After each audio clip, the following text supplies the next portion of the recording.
So it's pretty sad to watch. There's this discussion about whether we should send jets, MiG jets, to help the Ukrainian Air Force. Would you send in that kind of help? Well, maybe even more, to be honest with you. And I'm the one that would have stayed out. I'm the one that would have stayed out. Let me just explain that. So what do you do now?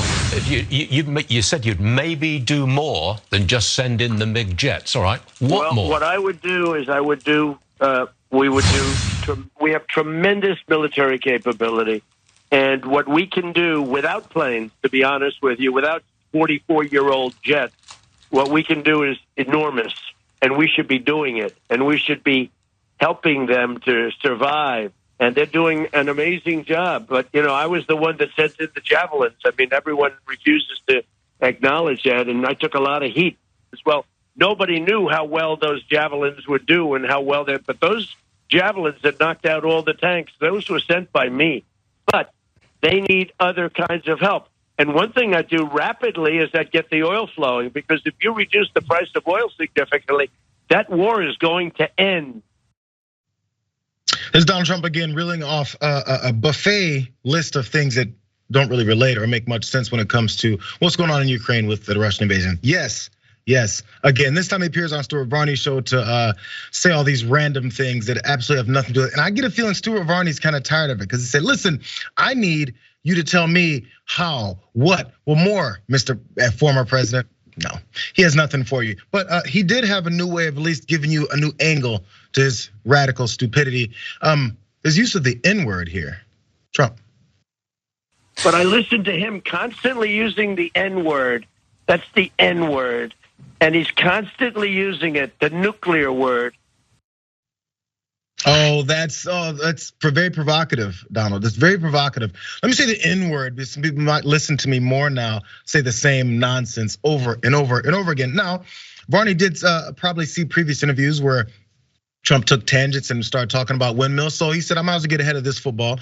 And I'll just say, what do you think about climate change, even though this has nothing to do with what else we were talking about? Trump had his thoughts on that as well.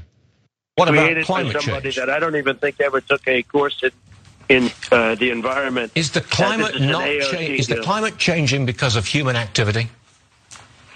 In my opinion, you have a thing called weather, and you go up and you go down. If you look into the 1920s, they were talking about global freezing. Okay, in other words, the globe was going to freeze. And then they go global warming. Then they couldn't use that because the temperatures were actually quite cool, and many different things. So now they just talk about climate change. The climate's always been changing.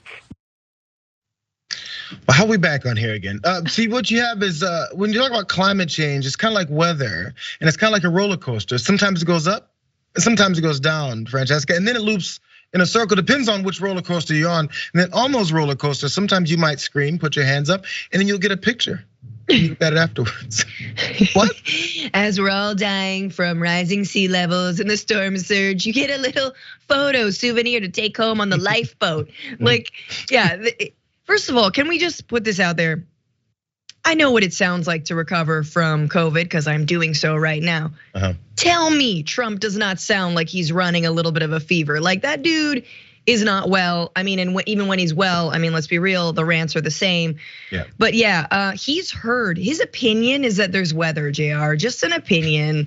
It's my opinion. Sometimes it's hot and cold. That's why they say I'm a genius. Like, I think the real thing obviously is the Ukraine stuff, right? Where he doesn't have a line. He doesn't, it's like, at least, hey, former president who withheld military aid to Ukraine in order to extort it for dirt on your rival in the election. Why don't you come up with a line, just one line? That's all you gotta do. Same with all these right wingers. Come up with one line that is not written by Putin and or his propagandists, and just repeat it over and over again. And sit your ass down, and we'll call on you in a few months when this is over, or not. Maybe we'll never call on you. But that's my thing about a former president not having nothing to say.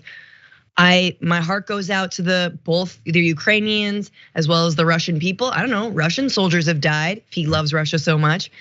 But he's got nothing, because the truth is, he wouldn't do anything as president. And initially in this war, I don't know about you, JR, I was like, I don't know if Putin would have invaded, because he was already getting everything he wanted from Trump. But I completely disagree with my earlier thought now. And I know that, no, Putin would have invaded. In fact, he would have invaded even more so because he knows that Trump would have stood by and done absolutely nothing, far less than what the United States is doing. And Putin had been planning this, like since Crimea. This has been on the docket for him.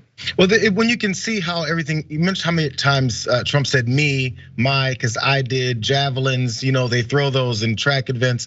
All these, he went through all things and it all comes back to me. People don't understand. It was about me. It was mine. It was me. And I was like, every time he shows up on one of these shows and says these things that make no sense. And what I would think he would play back or see the response, because he understands every time he says something, he's obsessed with the response. That's his life's blood. So he hasn't seen yet that everyone now knows he's clueless. He has no answers for any of these things, yet he keeps going back on. So to myself, I was like, wait a second, why does he keep doing this? He doesn't have to. How much have we seen a W on shows? How much have we seen Obama on shows talking about Russia and Ukraine? Not at all. He's on there because he thinks he has to continue to promote himself and somehow clear himself of some kind of connection to it, because everyone knows. I'm still trying to find what the end game is, but he's not making himself look any better. Oh yeah, and he got the point across. I mean, if the talking point, as I mentioned, those are the talking points I might want to hear. Even just basic, hey, human life matters talking point. I thought all lives matter. I thought you guys are really into that phrase. But no, I mean, you're right that the main talking point he needed to get across and did was we should drill more. And somehow that will bring oil prices down, to absolutely ignoring that oil prices are not controlled by how much you drill, that there are all these wells. I mean, you've got the Biden administration being like, we do want to drill more, even though we promised to wean ourselves off of fossil fuels. It's so pathetic. And here we are in this moment of life and death. And we're being told that if only we fomented and increased the pace of our own death, i.e. by climate change and by digging up more fossil fuels, that somehow this war would end. I mean, it's insane, but the right believes that. And so he got that across. Yeah, well, you would think if they're so obsessive with fossil fuels, they would understand that it's not an overnight process and suddenly gas prices are just down. Right. And also that all the oil and energy and gas just goes straight to the United States and we don't pay for it.